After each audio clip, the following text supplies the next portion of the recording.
All right, welcome. Today, we're going to go on a little detective journey, a trip through time series data. We're going to figure out how to find real, truthful connections in data that unfolds over time. So let's kick things off with a real head scratcher. If you just look at the raw data, you'll often see that when ice cream sales go up, so does the crime rate. Now, does this mean your love for ice cream is turning you into a public menace? Probably not, right? But wow, when you actually plot this stuff on a chart, the connection can look incredibly strong, like shockingly strong. It almost seems too good to be true. And that's because it is too good to be true. This is a classic trap in statistics. It's called a spurious regression, which is just a fancy term for a big problem, a relationship that's basically a statistical illusion. It tricks us into seeing something that isn't really there. So, how do we become better data detectives and not fall for these tricks? Well, we've got a 5-step plan. We'll walk through the problem, how to spot the clues, find hidden connections, build our case, and then get to the big reveal. You'll see how each piece of the puzzle fits together. Okay, let's dive in. First up, we need to get a handle on the big problem we're facing here. It all comes down to telling the difference between a real, meaningful story in our data and a total statistical phantom. So what we're dealing with here is something called time series data. In Chinese, that's 时间序列. And really, it's just a sequence of data points collected in a specific order over time. Think of daily stock prices or quarterly GDP. That order is absolutely crucial. Okay, now for the real detective work. We've got to inspect our data for clues. And the very first thing we're looking for, and honestly, this is the most important part, is figuring out if our data has a predictable pattern or if it's just kind of wandering all over the place. You see, some data is like a train on a track. It has a clear, predictable path. We call that a deterministic trend. But other data, it's more like a person just wandering aimlessly through a park. That's a stochastic trend. And that's the one that gets us into trouble and creates these fake relationships. And this image just nails the difference, doesn't it? That smooth line, easy, predictable. But that jagged, wandering line, that's our troublemaker. That's what can fool us into seeing connections that simply don't exist. So what's the evidence? The technical fingerprint that screams, this data wanders randomly, is what we call a unit root, or in Chinese, danweiguan.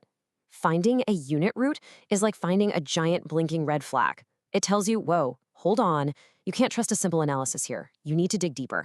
So how do we check for this fingerprint? Well, there's a whole procedure for it. First, you test your data. Does it wander? If it does, okay, step 2. You test the change from one point to the next. Is that stable? When we finally find that stability, where the data has a predictable center and doesn't just wander off, we call it stationary. And getting to stationary is our #1 goal. All right, so let's take this a step further. What happens when you've got two different variables, say your income and your spending, and you find out that both of them have a unit root? They're both just wandering aimlessly. It sounds like a total dead end, right? A double red flag. Well, not so fast. I love this analogy. Imagine two friends walking home together. Individually, their paths are totally random, right? They're stumbling all over the place. But because they're friends, they don't wander off into different cities.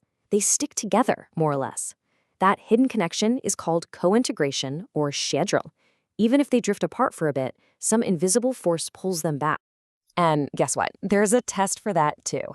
The Ingle-Granger test is basically our 3-step plan to uncover this hidden link. First step, we just run a basic regression between our two wandering variables to see what their long-term story could be. Step 2, we capture what are called the errors from that story. Now, don't let the word error fool you. All it really is the distance between our two wandering friends at every single moment in time. And here's the magic, the final step. We take that distance, those errors, and we test it for a unit root.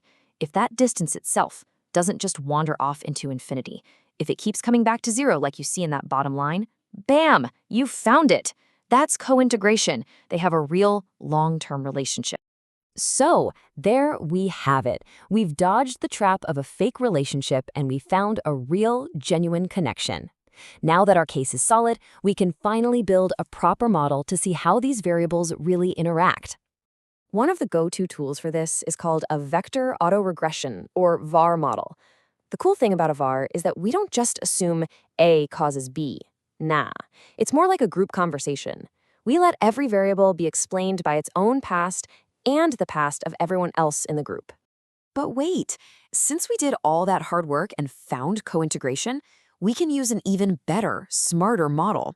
It's called a vector error correction model, or VECM. See, a regular VAR would actually miss that long-run connection we just found. A VECM is built for this exact situation. It gets the short-term wiggles, and it includes that long-run error correction that force pulling our two friends back together. Okay, so we've got this awesome VECM model. Now what? What can it actually tell us? Well, this is the final reveal. This is where we get the really cool dynamic insights. This is where we get to play. We can actually introduce a shock to one variable, just a sudden, unexpected kick, and then we can use something called an impulse response to watch, step by step, how all the other variables react over time. It's like seeing the ripple effect in real time. And that is why this whole journey matters so much. When you follow these steps, you learn to spot fake relationships, you can find the real long-run connections that drive things like the economy, you can understand how different pieces of a system affect each other, and ultimately, you can make way, way better forecasts. So we've gone from a pretty silly question about ice cream and crime, all the way to this powerful, logical framework for seeing how the world really works. The only question left is, now that you have the tools, what hidden connections are you going to go uncover?